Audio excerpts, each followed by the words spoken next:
Folks, if you've listened to the Heard Tell program, you've heard our friend Gabriella Hoffman, but you need to make sure you're checking out her podcast, District of Conservation. It's a podcast exploring the nuances of true conservation efforts from D.C. and beyond. From topic discussions to exclusive interviews with conservation and energy newsmakers, Gabriella keeps listeners appraised of the latest news stories while elevating important voices. Listen to the District of Conservation on Apple Podcasts or wherever podcasts are played.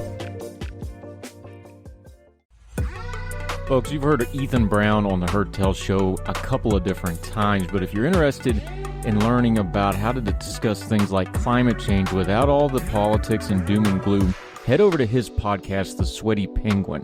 Sweaty Penguin is a late-night comedy-style climate podcast working to add nuance, critical thinking, humor, and hope to the climate conversation. They got over 100 episodes already, breaking down weekly news stories and specific topics, from the vanilla to the ADHD to the international accountability to orangutans. Yes, I know, it's a comedy thing, so just go with it. But each time, exploring different ways we can make progress on these issues while still helping the economy, health, security, and everything else we care about.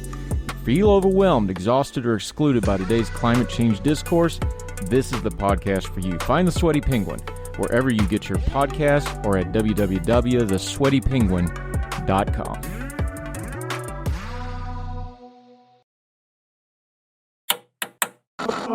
With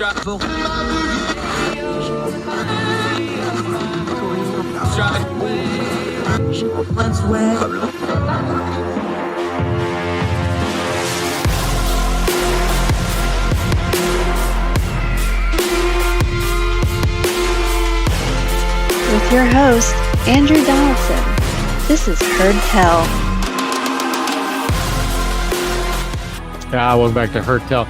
Okay, we know this feller, but it has been a long time since we've seen him. It was all the way back to the beginning of the year. It doesn't seem like it. Boy, this 2022 just flew by. Kenneth Schrupp is back.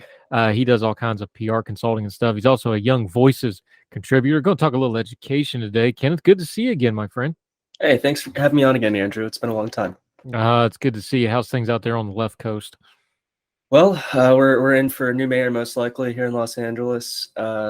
Overall, weather is lovely, but crime is up. Roads are falling apart. Homelessness is rampant. I'm happy that things can maybe be turned around. Yeah. City council people are getting recorded. That kind of happened. That was a little bit of a mess. Let's start there. California is always kind of on the edge of politics, good, bad, or indifferent. It just is. It's, the world's sixth largest economy by itself. It's very populous. You got LA, but then you got, Inland Empire. Then you got NorCal, SoCal, two places that couldn't be any more different if they wanted to be. You being in California, what kind of perspective does that get? We talk about East Coast, West Coast bias and everything from politics to sports to news coverage. What is the kind of the viewpoint of DC and that stuff from sitting out in LA right now? Because I got to imagine it's different. I know I lived in Vegas. Just the time zone alone changes your perspective. Give me your perspective on what's going on in politics just real quick while you got you. Are you talking about on a national level? Let's just look at Congress. Imagine you're a congressperson and you're in Virginia, you're in New York. You can take the train home every day if you want. You can come visit your constituents whenever you want. Or you can even work mostly out of your home office. If you're in California, it's not really an option. You rarely will come home, or you'll rarely be in DC. Those are your two choices. What this lends itself to is extremely secure leadership that doesn't really have to worry so much about primaries and can go campaign on ridiculous things. So it's no surprise that California's federal legislators are some of the most radical progressives in the country, because they never really have to go home and they don't really have to answer to anyone. As long as they have the D next to their name, they're going to keep winning. So for asking what my perspective on national politics through the lens of California, this is the consequence of a one-party state where you don't have bad ideas, sufficiently challenged by organized opposition. Yeah, I think that's a great perspective, and I appreciate you giving it, because we've been covering California a lot. Labor regulation, They're doing cryptocurrency regulation that got vetoed for odd reasons. Things like that. It always seems to be California pushing the envelope on these things, and that's good perspective. Why? Let's talk a little education. You've been writing about education, something else that California's got a little different ideas on. I want to start with the big picture concept because we sure learned this before anyway, but COVID really drove the point home. Education, if you're not having outcome-based education where it's what are these kids actually learning in the education system, there's no amount of money thrown at this system that's going to fix it. And what you're going to be writing about, what we're going to be talking about today is just another example of it. But big picture wise, you start looking at, what the illness is, not just the symptoms. Money never ever solves educational problems. In a lot of cases, it actually ends up making it worse, don't it? Exactly. I mean, there are a lot of countries that spend far less than we do. We spend the most per student, as far as I know. I might be wrong on that. You might want to double check me. But in California, for example, I mean, the United States, we spend more per student on public school than the average private school charges for tuition. And yet the outcomes are very, very different. Are you telling me that the private school really does have more money when the public schools spend more money, and yet we're having such divergence of outcomes? Money is not the problem. It's really how are we scoring these kids? How are we engaging with parents? How are we measuring success? And what are we teaching them? Yeah, you were writing in real clear education. Um, it goes to the heart of this because it's where are you going to put your money? Now we know, people that are advocates of school choice say, hey, we're going to fund the students, not the system. The system advocates are like, well, if you take money out of the system, that hurts everybody. There's good and bad points to all that. There's overlap in the middle. You highlighted something very interesting here where folks were talking about universal cash deposits. And you took the point of view, this really is going to kind of hurt everybody if it goes through the way some people are proposing it. Right now, the hot idea among the right, for a long time, it was vouchers. Vouchers didn't really take off like people wanted. Um, now people say they support quote unquote school choice. School choice can really mean anything you want it to mean. So I have school choice. I can choose to send my kids to public school. I can choose to send my kids to private school. That's school choice.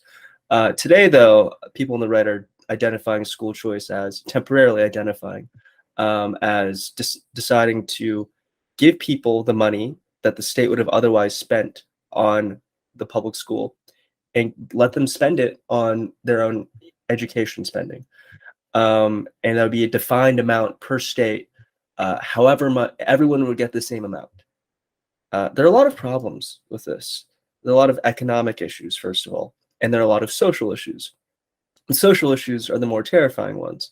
The economic ones are just going to be quite bad also. When you create a universal subsidy for something, you increase the price floor, right? So if you have a private school system like now, where enrollment increased significantly in the aftermath of COVID, and parents are looking for new alternatives, these private schools are already at full capacity. So let's say that you have a full private school, you're charging $10,000 a year, and you learn that every single student of yours is going to get $8,000 to spend on education, right? You don't have to exactly spend it on tuition, but most of the ESA money or education savings account, they call them savings accounts to imply that you're saving it. You're not. It's coming from the government. It's a deposit from the government. Let's get that out of the way. That if you're just getting $8,000, they know you're getting $8,000. They're going to raise your tuition by $8,000 because it's not costing them any extra. It's not costing you any extra. They're already full. So what are you going to do? Not pay the $8,000 and not have an extra seat for your kid? It's absurd to think that this is not going to have any impact on prices. We did the exact same thing with colleges. When we created universal student loans, suddenly tuition skyrocketed because you created quality and price agnostic demand. Surprisingly, though, there was no such problem when these student loans were available only to lower and lower middle class people who really needed the money. The problem is when you make these things universal. Once soon as it became universal, tuition went from increasing just 11% faster than inflation to many times faster than inflation. And the same thing will happen with ESAs. Yeah, Kenneth Schrupp joining us. You mentioned it. The key word here is universal, means you're giving it to everybody. We all know, this big boy adult conversation here. We all understand that if it's not universal, then you got to parse it out. Now you're going to have some type of a means test one way or the other. You're going to have some kind of discrimination one way or the other. And that's where people get really uncomfortable in education, because now it feels like you're picking and choosing who gets this money. So this feels like one of those things where it's an either or. And, a lot of things you want to try to reach middle ground on. There doesn't seem like there's going to be a middle ground in here, because if you go for a middle ground from universal or not doing it at all, you're just going to end up in picking who gets money and who doesn't. And there's not going to be any kind of equitable, fair, and or non-conflicting way to do that, is there? No, it's really hard to choose who is needy at that line. There's a family making with a household income of $1 million a year, 2 kids. Maybe they probably don't need that subsidy, but a family of maybe $150,000 to $250,000 a year with 4 kids in San Francisco, you might on paper look like you're making really good money, but that money doesn't go very far out there. You might be really pinched. So how do you even? I don't know how you decide who gets and who doesn't get this subsidy. It's insane. Yeah. And it's one thing to talk about these things in theory and on paper, like, oh, this would really work. We got an example here. You brought it up in your piece. We're going to link to it. Again, read the whole piece. He's got a lot of stuff linked in here too. You want to read all the link stuff. They actually did this down in Arizona. How did it go when the Arizonans tried it? So this Arizona universal subsidy is newer. It was just passed in July. It was limited to students with financial need only. Now it's been expanded to any family and any student. As could be expected, most of the people signing up already had their kids in private school. So I don't really know. I think it was 70%, 70 to 80%. It was one of those two. Already have their kids in private school. So it's only really improving access for 30% of people. That's still a meaningful improvement, but you're spending all of this money without really significantly increasing enrollment. There's also been academic studies within the United States of areas that have tried this. And let me bring up this quote for you that really is shocking. Universal subsidies, quote, produce price increases, but no change in enrollment. And what's making things even worse is that every single dollar of subsidies raises private school income by more than $1, which means that tuition increases by more than the subsidy because you increase demand so much. Economics do not work out.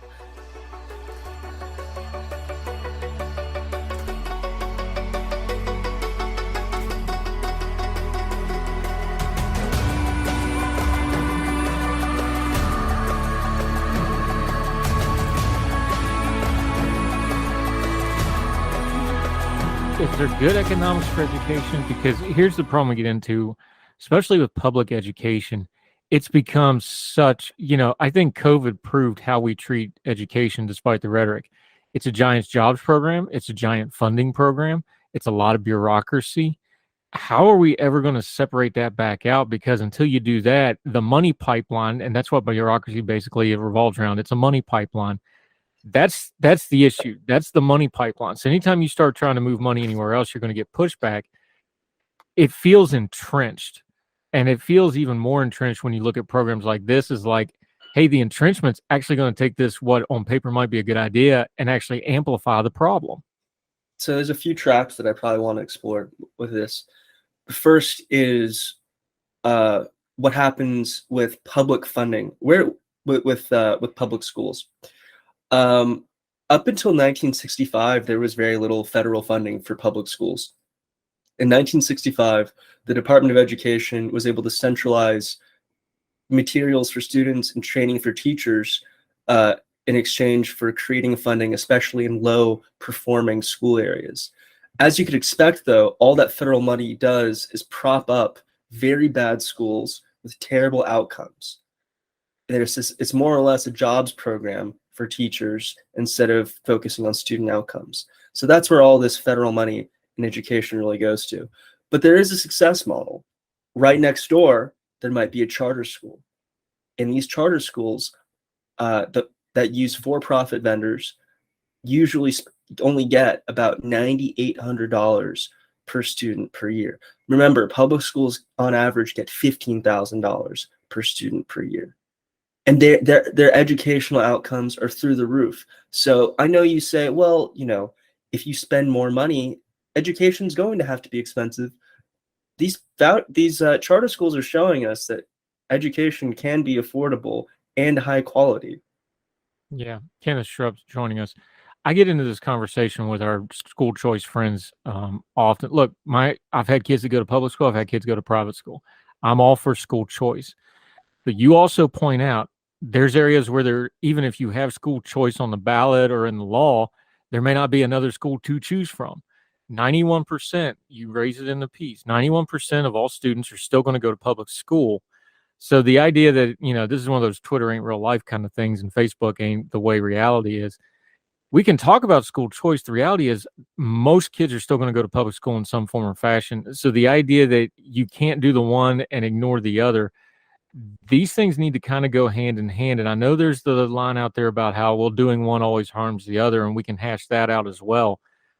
Any kind of education reform really has to take both in. You're not going to replace the public school system with school choice.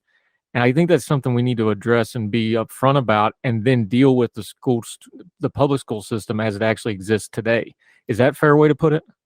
Yes, it is. And I'd also like to maybe introduce a change of terms for you, a more honest term to use. We like to say, pretend like charter schools aren't public schools. They are public schools. Right. We should instead differentiate between union schools that exist for the benefit of teachers' unions, not the students, and charter schools. Then they all are public schools. So I do support the public school system in as much as I support vastly increasing the number of charter schools that we allow for, shutting down these terrible, failing schools as soon as there are viable alternatives. We can't keep them open. Yeah. What do we do? That's the charter schools. What about private schools? Because you're going to get into an area. Look, for a long time in this country, most private schools, and most of them are religious of one stripe or another. That's just the reality of it. A lot of them wouldn't take any kind of federal money or federal subsidies because they were afraid of, having some kind of control issues or what the money would be tied to, this sort of thing. That barrier seems to have broken down some. But if we're subsidizing private schools, we're going to have to start having a conversation of what we traditionally think of private schools. You're talking about terminology. That terminology may have to change a little bit as well, right? It may. If you look at private schools, the reason that they're cost effective is because they can only spend what parents are willing to pay. So that keeps the idea they can only teach what parents are willing to pay to have their kids learn. As soon as you create these government subsidies, what do you think is going to happen to these private schools? It's almost as if these Republicans all believe that they're going to maintain control of government forever, and there's going to be no strings attached to when it comes to ideology or what you must or must not teach these kids. There will become a time when Democrats will take over these state legislatures and use this money, use these subsidies to control the private schools and ruin them. Yeah. Kenneth Schrupp joining us. Again, another, adult conversation here.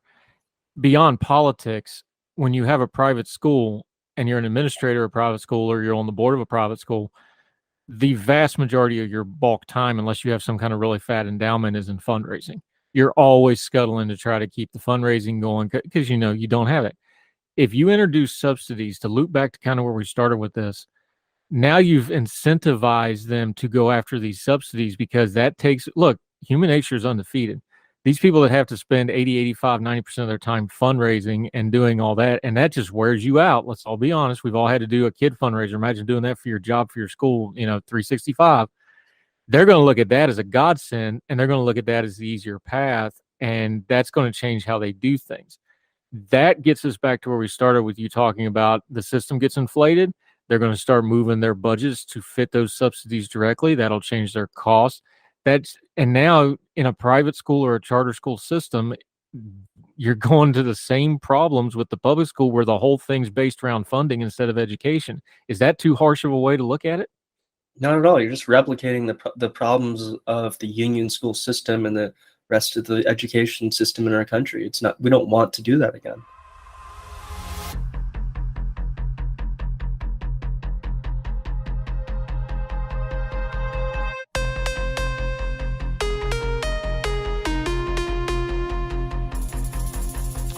Kenneth Schrupp with us. How do we break this cycle? Because again, we just went over it. The funding has overtaken the education side. I don't think there's any way you could honestly argue that in America. The funding is driving it because, well, they'll say, well, it's test score. Yeah, but the test scores are how you get your funding, so it's still funding. How do we break this cycle? Because obviously it takes money to do education. You have to fund it, but the funding is also, it's almost like chemo in a terminal cancer patient. The cure's killing you just a little less fast than the disease is, right? How do we break this cycle, man?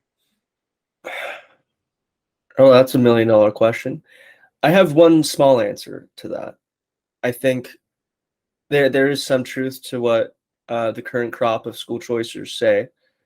And I think that the average household in California pays about $5,000 in taxes a year to the state.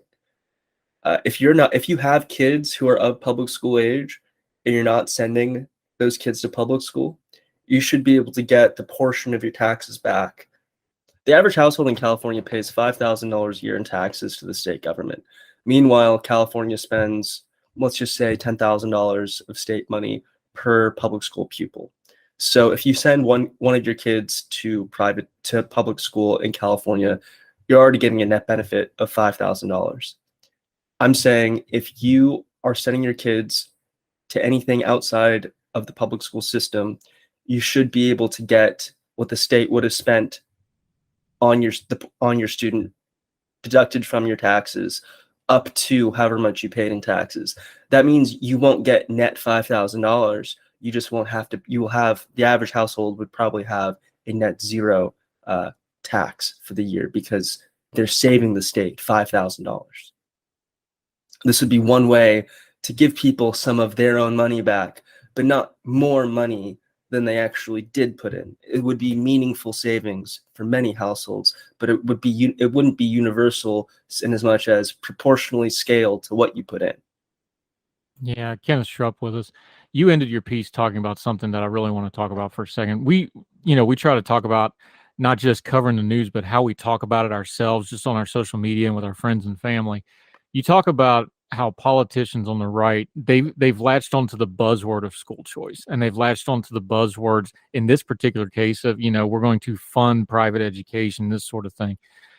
Give the average person who maybe doesn't know all the philosophy and all the ins and outs of the school debates and maybe doesn't know the full ins and outs of the education system, give them one or two things like, hey, when they use a buzzword, ask them this question to get to the heart of it, whether they know what they're talking about, or do they really understand what school choice is, or are they just saying the words? Or when they talk about subsidizing private K through 12, what's one of the questions or what's one of the lines of thought that they should ask those people to find out if they're really being sincere or if they're just going along with the trend? Like you say, this is a way that this is going to backfire on folks if it's just a willy-nilly thing. How do we talk about it better? I think a great question to ask people is, what are Democrats going to do to the program if they take power in our state? How can the state use this to control our private schools or our kids' educations? What's your promise to the people of our state to say that this program is going to remain unchanged forever? There's a thing in policy. It's like, look, if it doesn't work really at least partially well for both sides, it's probably not a great policy to start with. That's probably a good rule of thumb here. Kenneth Schrupp being with us. Let me ask you one last question about this, kind of to loop it back to where we started though. Why do we get so tunnel visioned with education?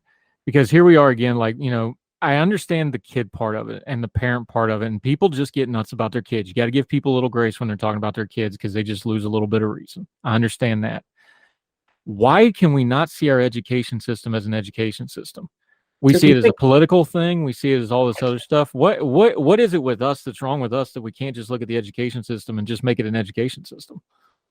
Because we think emotionally about everything. We want our education system to do everything that we as parents have sometimes failed to do. We want our education system to teach our children the values that we're supposed to actually be teaching them at home. We want the education system to teach our kids essential life skills that we don't, that whether, taxes, accounting, job skills, citizenship, all the things that society used to do outside of the school and government. We're just offloading the responsibilities of everything onto the school system. I've talking with some of my friends who do teach in the public school system. If you're a teacher, you have to you're playing therapist. You're trying to help people deal with major issues inside their home. People don't know anything about like the food they eat. Like it's truly abysmal what's happened with education outside of the school. So now we have to decide that the school must do everything for us all at once. And schools aren't made for that, and they can't do that. So that's one aspect of it, because you'll do anything for your kids, but what if you don't know how to teach your kid anything? Parents are just vastly incompetent these days. They don't have time to learn how to do the things that parents used to do, because they're working 2 jobs to afford ever increasing costs of housing and healthcare. So that's one aspect of it. Another, I think, is a lot of these school choice people care about the consequences. These are people who want politicians elected for just 2-year cycles, and they'll climb their way up the ladder in politics and never have to deal with the consequences. They're going to have so much money that they don't care if their private school gets 50% more expensive. They'll be able to pay for it. They can afford to pay past the consequences of their policies. All they want are votes. You know who the real swing voters in America are? Smart suburban women. And if you're going up and you're telling them, I'm going to give you $10,000 for each of your students so that they can go to a better school because we supported locking down your schools, because we supported destroying the curriculum with DEI and all sorts of nonsense, eliminating AP classes because AP is racist. You tell these people that you're just going to give them money and they'll forget about everything you did to them. It's a vote buying scheme. Let's not forget that. Yeah. Money corrupts everything, even education. Kenneth Schrupp with us. This is a conversation I think we're going to keep having over and over again. Look, my parents were both public school teachers for their entire careers. Education is just something I've always been around. I've watched it change over the years. And of course, now as a parent and my kids are, almost done with school, I've already got one out of college and the youngest are in high school. COVID really broke people's perceptions of the education system. And I don't think we've really reckoned with folks how they've seen everything since then, because we told everybody in America what we thought about education, but I don't know that the education system realizes it just yet. Well, that's what the school board elections are for. Yeah. Public schools educate 91% of our students, and we can't act like just sending them to private school is going to solve the problem. Nope. And not everybody has that option. We need to keep that in mind, because this gets elitist really, really quick. Very, very few people can homeschool their kids. That's a gift if you're able to do that and do it well. I don't have that gift. I learned that during COVID the hard way, even with the school support. So everybody could probably do a little better on their rhetoric on this thing as we try to find better ways forward. Kenneth Schrupp, always enjoy talking. It won't be as long next time we get you back. I promise that. We already talked about that. We're going to get you back on again. Let folks know where they can follow you and keep up with you until we get you back on Heard Tell again, my friend. Oh, easiest way to follow me would be to go on Twitter and type in Kenneth Schrupp. Schrupp is spelled SCHRUPP, and I'll come right up. Thank you very much. Yeah, enjoy the chat. He's got a couple different pieces floating around right now. Check them out. We'll link to all this and also to his page. Kenneth, it's a pleasure, buddy. We'll do it again soon. Thank you, sir. Bye-bye. Thank you.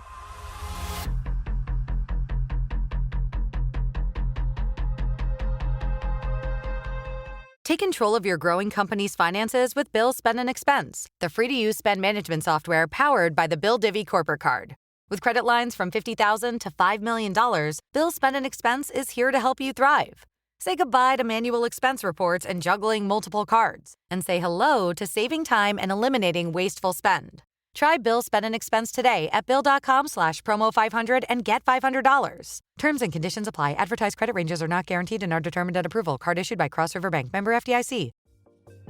Folks, if you've listened to the Heard Tell program, you've heard our friend Gabriella Hoffman, but you need to make sure you're checking out her podcast, District of Conservation. It's a podcast exploring the nuances of true conservation efforts from D.C. and beyond. From topic discussions to exclusive interviews with conservation and energy newsmakers, Gabriella keeps listeners appraised of the latest news stories while elevating important voices. Listen to District of Conservation on Apple Podcasts or wherever podcasts are played.